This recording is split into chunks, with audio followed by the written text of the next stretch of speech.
Correcto. A ver.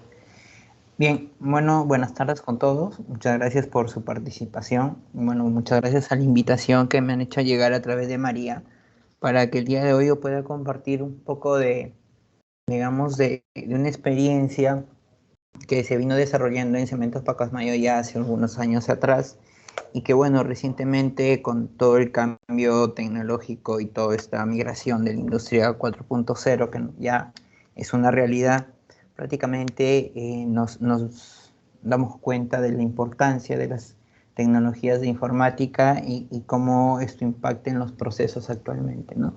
El trabajo de Cementos Pacasmayo que viene realizando es bastante importante en este sentido, ya que nos mantenemos a la vanguardia de las nuevas tendencias tecnológicas para mejorar nuestros procesos productivos.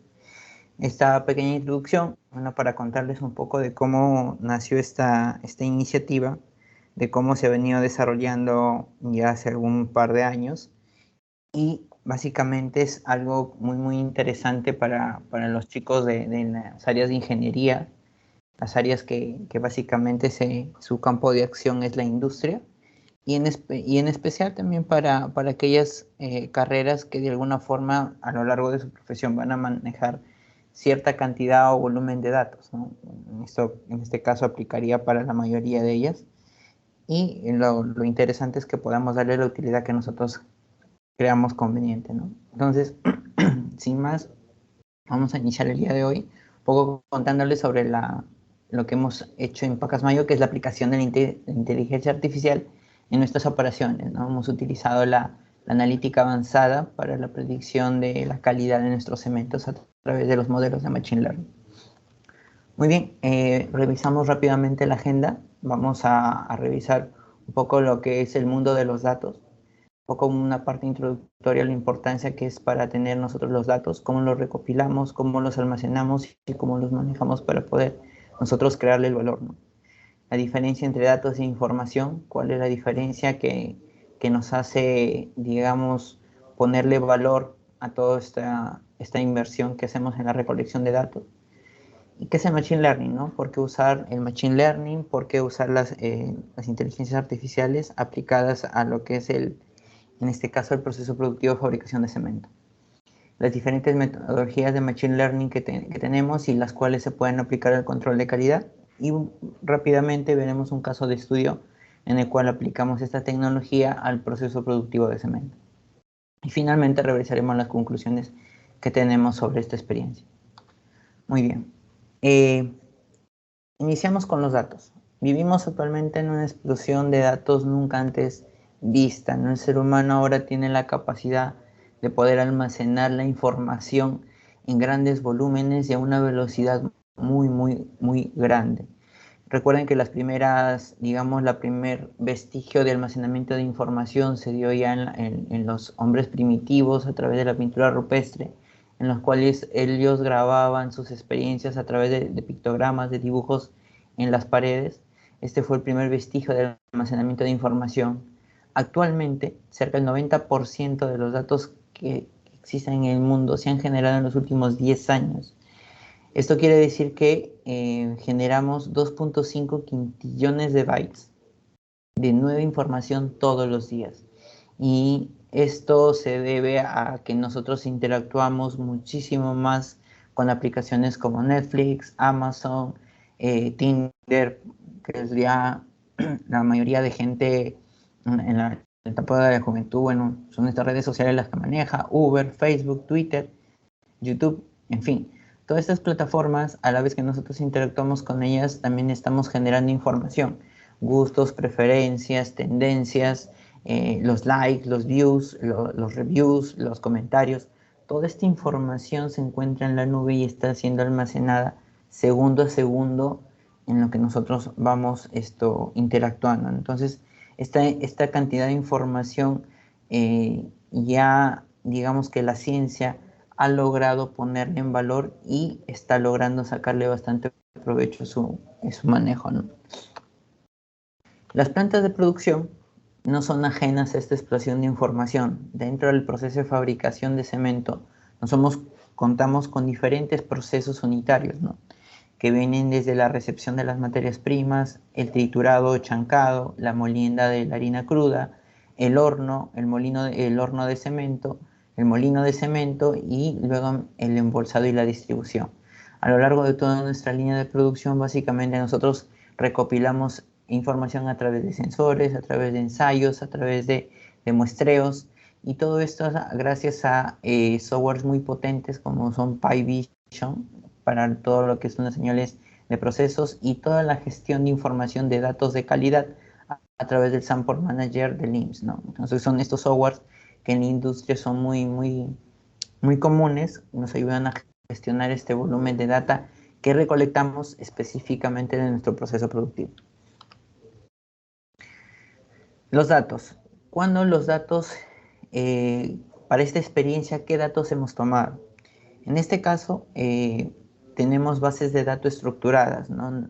Digamos que en el mundo de los datos, digamos, en este universo de información, si no se encuentra estructurada, si no representa un orden o una jerarquía, esta información no puede ser disponibilizada y no le podemos sacar el mayor provecho que nosotros requerimos. En ese sentido, nosotros generamos más de 5.000 ensayos anuales, entre ensayos físicos, químicos, de validación de procesos, y más de 1.000.000 de muestras ensayadas anualmente por procesos, ¿no? Entonces, esta es una cantidad enorme de muestras, de recursos, solo enfocado a la obtención de datos de calidad de nuestros productos.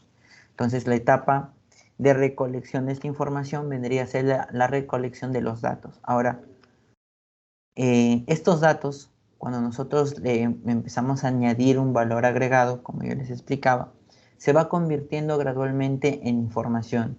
¿Información para qué? Información para poder tomar decisiones sobre optimización, decisiones sobre mejorar la satisfacción de nuestros clientes y decisiones asimismo para poder nosotros mejorar nuestros procesos, ¿no? Entonces, la analítica y la inteligencia artificial nos ha permitido primero hacer análisis descriptivos, detallar el qué está ocurriendo, luego hacer análisis de diagnósticos en los cuales nosotros podemos determinar qué variables se encuentran fuera del proceso de control para que haya ocurrido un evento, y luego nosotros hacer un análisis prescriptivo, o sea, anteponernos o, digamos, tener una predicción de lo que puede ocurrir si es que nosotros seguimos una línea de sucesos durante nuestro proceso productivo. Y ya en la etapa final hacemos el análisis prescriptivo, ¿no? Que es nosotros poner esos pequeños controles o controles macro, micro dentro del proceso productivo para que estos defectos o estos, digamos, productos que no tienen la suficiente calidad para salir al mercado, nosotros podamos bloquearlos de alguna forma y que esto no se genere durante el proceso de fabricación. Entonces, el valor añadido que nosotros le podemos dar a nuestros datos va a depender mucho también de la dificultad que es para trabajar estos datos. En cada etapa que nosotros realizamos hay una gran inversión de recursos, de tecnología, de esfuerzo, de horas hombre, lo cual esto, debido a las últimas experiencias que tenemos, nos está dando muy buenos frutos y vale la pena que las industrias actualmente inviertan en este tipo de tecnologías. Muy bien, ¿qué es y qué no es Machine Learning, ¿no? Muchos de ustedes tal vez están en su etapa de formación, están viviendo en una etapa donde es muy común ya escuchar estos términos, es muy común, muy de moda, digámoslo así, escucharlo en redes sociales, digamos, en noticias. Entonces, es muy importante que nosotros empecemos a distinguir qué es y qué no es Machine Learning, ¿no? Los reportes que nosotros, bueno, manejamos en la industria, tal vez ustedes podría ser un cuadro, tal vez ustedes que son áreas digamos, de administración, de contabilidad, de industriales, pueden tener una idea de los reportes estáticos, los reportes de consolidados que los llamamos. Estos no son parte de lo que es analítica ni lo que es Machine Learning, ya que solo recopilan cierta información ya previamente trabajada. Sin embargo, el Machine Learning va un poco más allá, ¿no? Tampoco son solo algoritmos. Digamos que el modelamiento matemático de esta data solo representa entre el 5 y el 10% del proyecto. No es tan matemático como se pensase. Yo soy ingeniero químico de profesión y no he tenido una formación como matemático puro. Sin embargo, los modelos ya están estructurados, simplemente hay que aprender a entenderlos y darles la utilidad para solucionar nuestros problemas, ¿no? Tampoco se trata de estadística avanzada, ya que la estadística es una rama de la matemática que infiere, o sea, a través de una muestra puntual, toma esos datos y llega a una conclusión inferida. En este caso, el Machine Learning es más unas ciencias de computación, dado que a través de todas las conexiones lógicas de un conjunto de datos puede llegar a concluir sobre una pregunta planteada, ¿no? Entonces, no es solo estadística. Sí, la estadística nos sirve para la etapa inicial, justo como habíamos visto en este cuadro, nos ayuda para el análisis descriptivo. Sin embargo, ya la dificultad de ir agregando nuevas ciencias nos hace poder esto llegar a lo que es el Machine Learning. Asimismo, hay que entender que el Machine Learning no es una varita mágica, no tenemos el poder de saberlo todo, no nos va a resolver la vida, pero sí nos va a dar muchas luces de lo que podemos hacer y no hacer para optimizar nuestros procesos, ¿no? Pero no esperemos que la inteligencia artificial nos resuelva la vida. Ahora hay mucho se comenta, ¿no? Que hay diferentes aplicaciones, inteligencias artificiales que hacen muchas cosas por nosotros. Sin embargo, ya digamos que la tendencia hacia el futuro es saber cómo usarles esas inteligencias artificiales, más no cómo realizarlas, porque si nosotros no aprendemos a usarlas correctamente, simplemente no vamos a ver sus beneficios. Entonces, pasamos ya a cómo se desarrolló estas ciencias computacionales, ¿no? Al contrario de lo que muchas personas piensan, estas ideas matemáticas, estos modelos matemáticos se empezaron a idear hace mucho tiempo. Y hablamos de 1700, en cuando se empezó a realizar los teoremas probabilísticos de Bayes, que son una de las piezas fundamentales para lo que es la inferencia de Machine Learning. Tenemos las primeras, en 1800 ya las primeras compuertas lógicas, ¿no? La lógica booleana. No sé si algunos de ustedes en la preparatoria hemos estudiado lo que es las compuertas lógicas, ¿no? Los hilos, no los verdaderos y falsos, ¿no? Las tautologías y todo eso. Y en 1840 teníamos, digamos, esos conectores lógicos pensados para poder dar respuestas a preposiciones lógicas, ¿no? Entonces ya estábamos haciendo inferencias, digamos, traduciendo de texto a números, a binario, y luego a partir de ese binario tener una respuesta lógica, ¿no? Ya para 1900, Alan Turing, que es muy famoso, este científico, un matemático inglés, propuso ya las primeras máquinas que puedan aprender solas, ¿no? Entonces, ahí muchos de ustedes, no sé si han visto la película Enigma, es muy interesante cómo este científico logró crear o idear una máquina que aprendía de sus errores y de tal forma que podía hacer el trabajo de encriptado y desencriptado muchísimo más rápido que un ser humano, ¿no? Ya para los finales de la década de los 90 ya empezamos a ver los primeros redes neuronales, las redes neuronales artificiales, digamos, implementadas en los juegos lógicos, ¿no? Muchos de ustedes creo que ya son muy familiares los usos de juegos como Mario Bros, Warcraft, Starcraft. Yo los he jugado hace ya unos años, pero estos juegos se basan en inteligencias artificiales, ¿no? Los cuales, a partir de las decisiones que vamos tomando en el juego, este va cambiando y te va abriendo ciertos escenarios, ¿no? Entonces, ya vemos parte de la aplicación de estas redes neuronales. Ya para el 2000 entramos a un campo más profundo sobre esta inteligencia, ¿no? El deep learning y las redes neuronales no supervisadas. Es un poquito para que entiendan, estos modelos matemáticos que se planteaban inicialmente eran necesarios que nosotros les demos un punto de inicio para que ellos empiecen a aprender. Ya las redes neuronales no supervisadas toman el conjunto de datos, su universo, y ellos mismos empiezan a crear sus propuestas lógicas y empiezan a aprender de tal forma que el proceso cognitivo lo simulan de tal forma que puedan llegar a la respuesta tan precisamente como un ser humano, ¿no?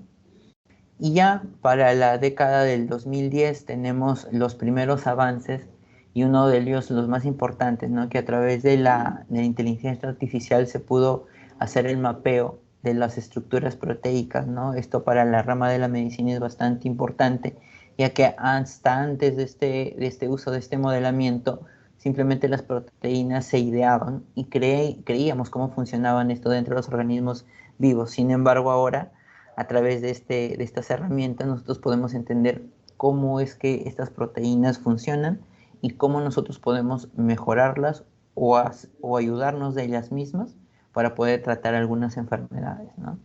Entonces, estos son un poco la línea de tiempo de cómo se ha venido desarrollando toda esta ciencia computacional. Como ya podemos ver, no es recientemente, esto lleva muchos años y parte de su digamos, parte de esta demora en las aplicaciones va mucho de la mano que no se tenía las herramientas necesarias para su aplicación, ¿no? Recién en 1950 vemos las primeras máquinas y ya bueno, todos conocemos que en los últimos 10 años el avance en lo que es la computación a nivel de hardware ha sido enormemente exponencial, entonces ya nos permiten poder hacer mano de estos algoritmos tan complejos y tan útiles, ¿no? Muy bien, ya un poquito entrando a la clasificación de los tipos de inteligencia artificial o de aprendizajes automáticos, tenemos el aprendizaje supervisado, el no supervisado y el reforzado, ¿no?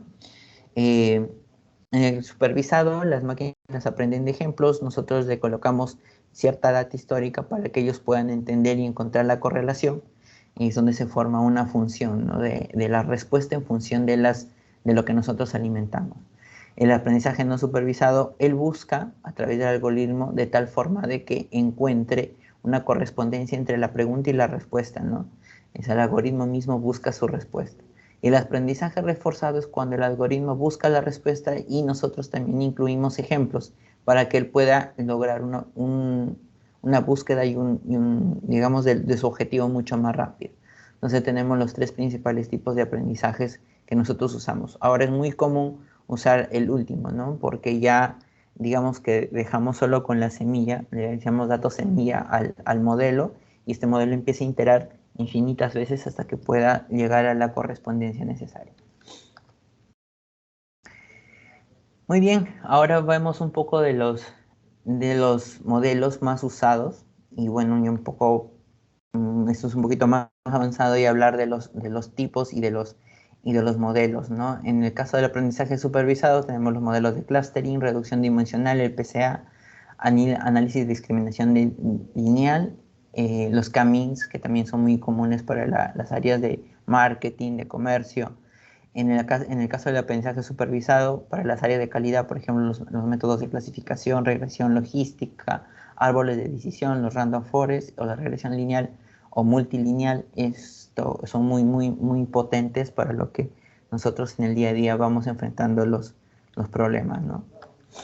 Muy bien, y ya las aplicaciones que vemos son muy diversas, ¿no? Entonces vemos desde detección de peligros, descubrimiento de características, identificación de estructuras, para el caso de las ingenierías civiles, vemos la toma de navegación automática, el control de calidad en sí, los juegos de video, los impactos de marketing, hablábamos de mercado, cómo nosotros podemos sectorizar nuestro mercado, ver en qué parte de la población nuestro producto podría tener mayor acogida. En fin, las aplicaciones, como decía, va desde las áreas de educación hasta las áreas médicas. Así es que en un futuro creo que las ciencias de la computación y en especial los modelos matemáticos van a ser competencias transversales que cada profesional debe manejar, ¿no? Ahora, ¿por qué nosotros usamos Machine Learning en el control de calidad? Ya entrando un poquito más a lo que es nuestra experiencia, ¿no? Como les mencionaba, la inteligencia artificial es la capacidad de las máquinas para realizar tareas similares al pensamiento del ser humano. La ciencia de datos tiene la capacidad para analizar y extraer conocimiento e información de datos sin procesar. Y el Machine Learning o el aprendizaje de las máquinas es la capacidad de las máquinas para aprender sin necesidad de una programación explícita, sino simplemente por el llamado de algoritmos. Entonces esto es muy importante porque nosotros para el control de calidad primero que hacemos, tomamos la data a través de nuestros ensayos, como ya les mencioné, a través de nuestras plataformas que tenemos en toda la línea productiva. Luego hacemos un razonamiento e inferimos a través de estos valores que recolectamos si es que el producto cumple o no cumple los criterios de calidad. Y luego tomamos un juicio, que es la capacidad para nosotros para decidir sobre que este producto, qué fin va a terminar, ¿no? O sea, qué disposición, si despacha o no se despacha. Entonces, como es un proceso de recolección de datos, inferencia conceptual, en este caso un aprendizaje, se puede nosotros modelar a través del Machine Learning. Cumple los 3 requisitos para ser modelado. Entonces, ahí finalmente tenemos como decisión de por qué usamos esto, porque puede ser automatizado. Entonces, la automatización de nuestros procesos nos blindan ante errores humanos, la disponibilidad que tenemos de estos modelos, que es 24/7, o sea, la máquina nunca se va a cansar de analizar estas proyecciones y de darnos un valor dentro de los rangos confiables, ¿no? Muy bien, entonces ya hemos revisado un poco de la historia, cómo se formaron, cómo se clasificaron, en qué los podemos usar. Y ahora les quiero presentar un poco de la aplicación en sí, ¿no? Entonces, no sé si dentro de los chicos hay alguien de ingeniería civil, porque ellos me van a entender muy, muy rápido de lo que estamos desarrollando. Y para los que no, bueno, les explico un poquito más. Básicamente el cemento es un producto aglomerante, finamente molido, que en el contacto con el agua se hidrata y genera resistencia, ¿no? Entonces, es el material por excelencia para la construcción. Muchos lo denominan como es el pegamento que une el mundo. Entonces, es un material tan versátil, tan útil para la humanidad, que es una de las piedras angulares del desarrollo, ¿no? Entonces, casi en todos los países, el consumo de cemento es un indicador de qué tan desarrollado es un país. Entonces, una de las propiedades principales del cemento es la resistencia a la compresión, es decir, qué tanto tu cemento puede resistir cargas mecánicas. En términos, digamos, más coloquiales, es qué tanto tu cemento puede resistir un peso, ¿no? Entonces, si ustedes se dan cuenta, esta variable es muy, muy importante para nosotros al comercializar cemento, porque va a determinar qué tanta calidad tiene nuestro cemento y si va a llegar a cumplir los estándares de comercialización. Entonces, para nosotros era un problema el nosotros poder, de acuerdo a la norma, esperar 28 días para tener el valor de resistencia, ya que la norma de comercialización de cemento, la norma NTP, te pide que evalúes el cumplimiento de la resistencia a 28 días de curado. Entonces, imagínense nosotros poder producir el día de hoy un lote de cemento y recién poder venderlo a los 28 días. Entonces, eso, como ustedes pueden darse cuenta, es muy poco viable. Entonces, ya había muchos métodos de que nosotros podamos validar con anterioridad los lotes. Sin embargo, queríamos nosotros poder ver el potencial de Machine Learning para realizar esta actividad, ¿no? Entonces, ¿qué hicimos? Recolectamos, planteamos el dato, ¿no? ¿Cuántos datos necesitamos para poder explicar la resistencia a la compresión a 28 días? En este caso, tomamos un tipo de cemento en especial para la prueba. Recolectamos más de 80.000 datos, 35 variables, lo que son los últimos 18 meses de datos que hemos generado, digamos, para tener un horizonte más fresco de data, aunque se podría trabajar con toda la información almacenada en la planta, ¿no? Que estamos hablando más de 60 años de producción de cemento, que eso es un proyecto un poco más ambicioso. Entonces nos planteamos el problema, ¿no? ¿Qué cantidad de datos necesito para predecir la resistencia? Y luego empezamos a evaluar la data, ¿no? Podemos ver la composición química, las dosificaciones, propiedades anexas que se determinan antes de la resistencia, y evaluamos si es que estos datos están estructurados, cumplen secuencialidad y los valores mostrados presentan una correspondencia con el target. Nuestro objetivo sería la resistencia a 28 días. Todo esto, esta parte en el modelamiento se llama entendimiento de la data, ¿no? Entendimiento del modelo de negocio. Luego de eso ya aplicamos la primera parte del cuadro que les mostré anteriormente, que es el análisis descriptivo. Vemos los grados de correlación, vemos las distribuciones normales. Acá sí hacemos bastante uso de la estadística para que nosotros podamos determinar aquellos valores atípicos o aquellas variables que no son tan significativas para nuestro modelo. Luego de eso ya empezamos a modelar a través de modelos de Machine Learning, ¿no? En este caso seccionamos nuestros 85.000 datos en dos bloques. Un bloque que es para el entrenamiento, que es el 75% de los datos, y un bloque para el 25 restante, que es de prueba, ¿no? Como pueden ver, a través de unas cuantas líneas de código, nosotros podemos determinar cuáles son nuestras variables preponderantes sobre la resistencia, ¿no? Y las cuales vamos a usar luego para elaborar un modelo matemático que nos pueda predecir la resistencia. Esta parte es, digamos, luego de que se entiende bastante el modelo de negocio o el problema, nosotros podemos rápidamente identificar qué modelo se ajusta más a nuestra necesidad y poder plantear una solución.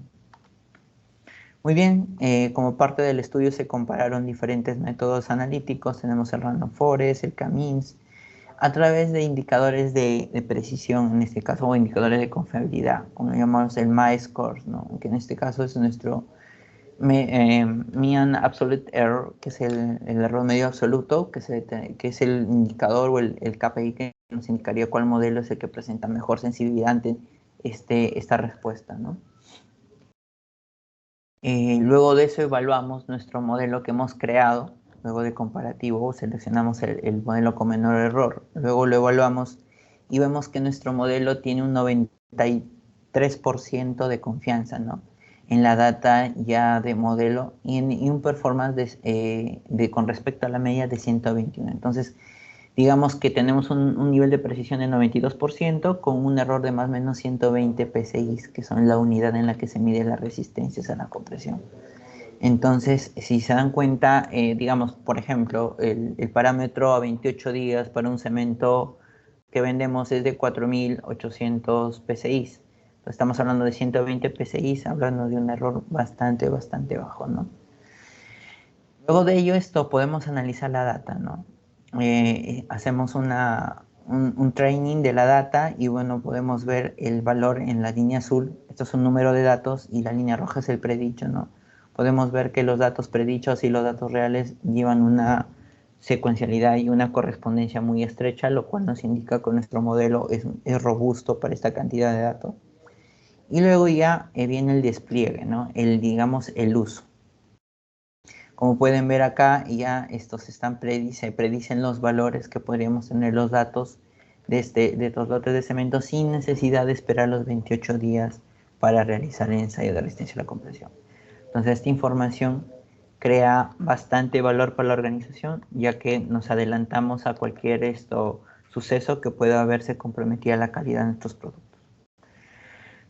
Muy bien, para considerar una solución robusta a nivel de toda la organización o de cualquier proyecto de Machine Learning que nosotros quisiéramos implementar, tenemos que partir desde un diagnóstico, desde una necesidad.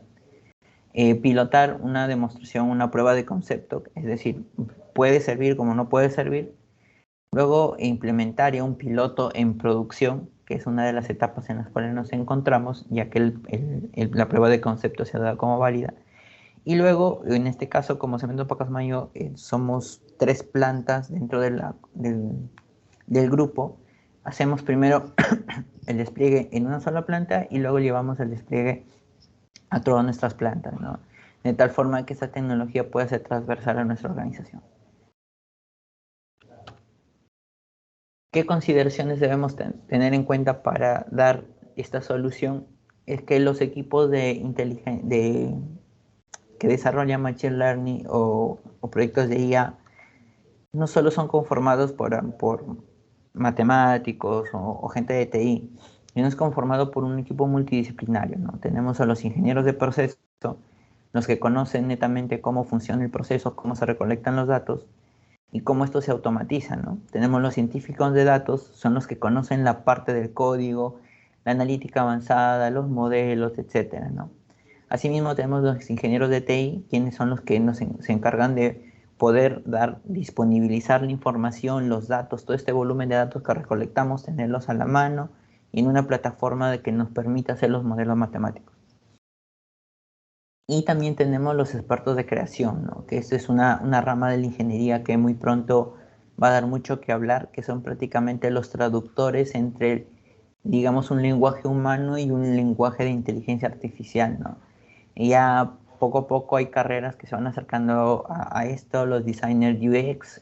Ahorita tenemos, creo que son ingenieros de ¿cómo le llaman? De traducción de AI, algo así. Entonces, estos se encargan de traducir todo lo que queremos en idea, en solución, hacia un lenguaje matemático que pueda ser entendido por una inteligencia artificial. Entonces, este es el conjunto digamos, de equipo tanto humano como tecnológico que se necesitaría para dar a cabo una solución sobre inteligencia artificial. El esquema va a cambiar de acuerdo al área donde se quiera aplicar. Si es un área médica, pues tendremos doctores que conozcan o que tengan formación dentro de la ciencia de datos. Si estamos hablando de ciencias jurídicas, pues también tendría que haber gente que tenga formación tanto como jurista y así como en datos y así sucesivamente en los campos en los cuales nosotros queramos aplicarlo, ¿no? Hay mucho de esto hay mucho de esto de conocimiento transversal para poder dar a cabo una solución robusta a nuestro problema. Muy bien, regresando a nuestro caso de éxito, a partir de los datos extraídos se pudo construir, validar y desplegar un modelo basado en Machine Learning capaz de predecir los valores de resistencia a la compresión a 28 días con un 2.8% de error. Optimizar nuestras resistencias a la compresión nos impulsa a mejorar nuestro factor clinker-cemento, que es algo que ahora con el movimiento de productos verdes y que debemos cuidar bastante el medio ambiente y las emisiones de CO2, esto nos genera un beneficio muy grande, ¿no? Podemos disminuir nuestra huella de carbono al producir cementos con un contenido mayor de adiciones, ¿no? Adiciones activas, que es parte de la formulación del cemento. Y bueno, es principal apoyo en la toma de decisiones en la producción para poder reducir nuestro factor, haciendo así un cemento económicamente más viable, que es al final y al cabo por lo que estas tecnologías se van implementando en la industria para que nosotros podamos obtener un beneficio económico de ellas, ¿no? Muy bien, espero que esto es parte de la experiencia que hemos desarrollado. Espero que les haya servido un poco de guía y de información para lo que ustedes quisieran desarrollar a futuro. El campo de la ciencia computacional es muy, muy bonito, muy interesante, y como les comentaba a un inicio, es de acá a un futuro una competencia transversal que todos vamos a necesitar dominar, ¿no?